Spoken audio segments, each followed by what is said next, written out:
We're back to Edo State now, where Governor Monday Okpebholo has assured that those responsible for the killing of 16 travelers in Uromi, Eastern Northeast local government area of Edo State, last week will be apprehended.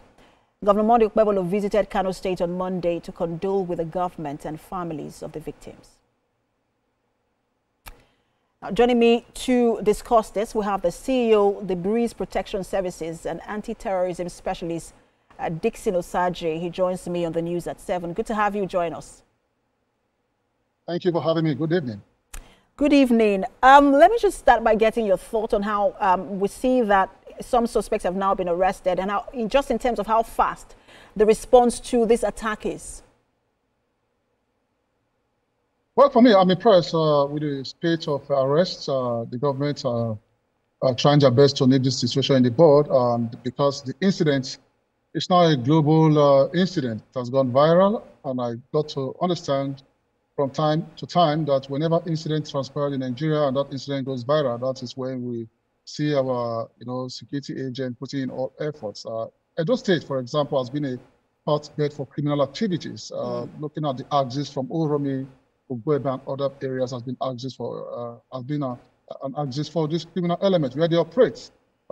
Kidnap our women, kill our brothers and sisters over there, and nothing has been heard of it. But because of the lynching of these travelers, the incident in Edo State has come to limelight. It's regrettable what went wrong in Edo State. It's an act of animal behavior, and I think the state governor is doing all he can to ensure that this incident does not escalate. He visited the Kano State governor, good one.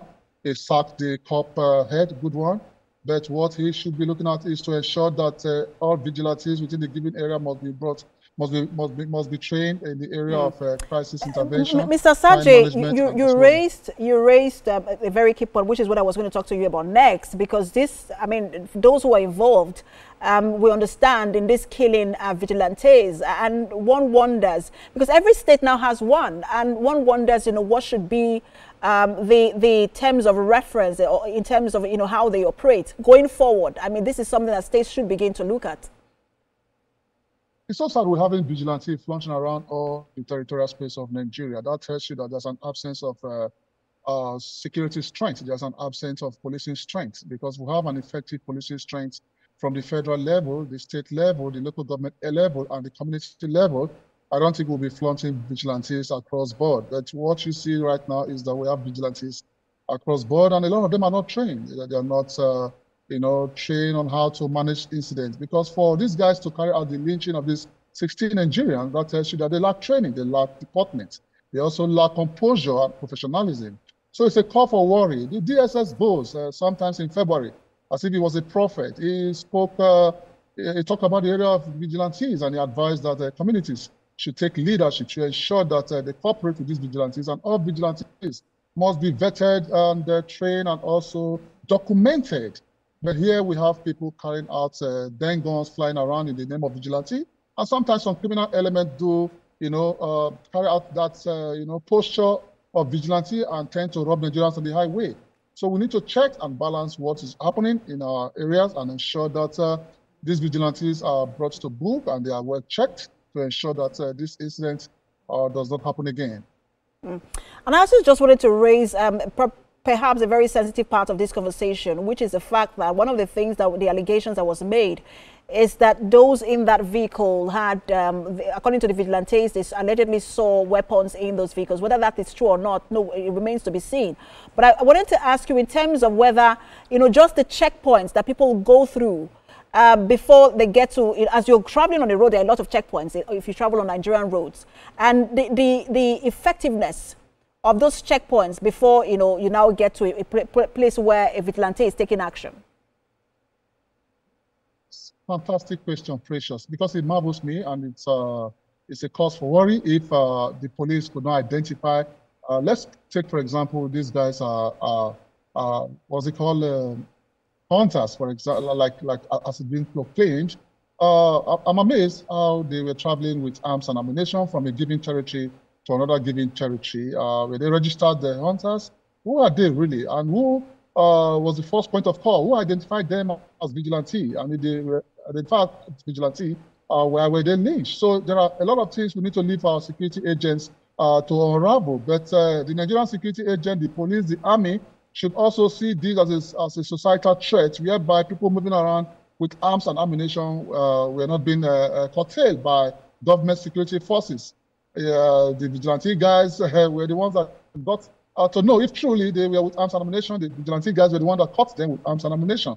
So that tells you that our checkpoint has failed us. If perhaps these guys were threats, they would have succeeded. But for me, I think we need to harmonize our security agents. They need to understand that security is all about going before the laws. Don't go after the occasion of crime. Don't go after the killings of Nigerians. That is a defeat on security management. When we talk about security, it's for you to go before the laws, go before criminals struck, so that Nigerians will be able to move around without being intimidated or being coerced in their given environment. I tell you for free, precious, Uromi, Ugwebe, and other parts of Edo State, there are people who are living in a state of fear.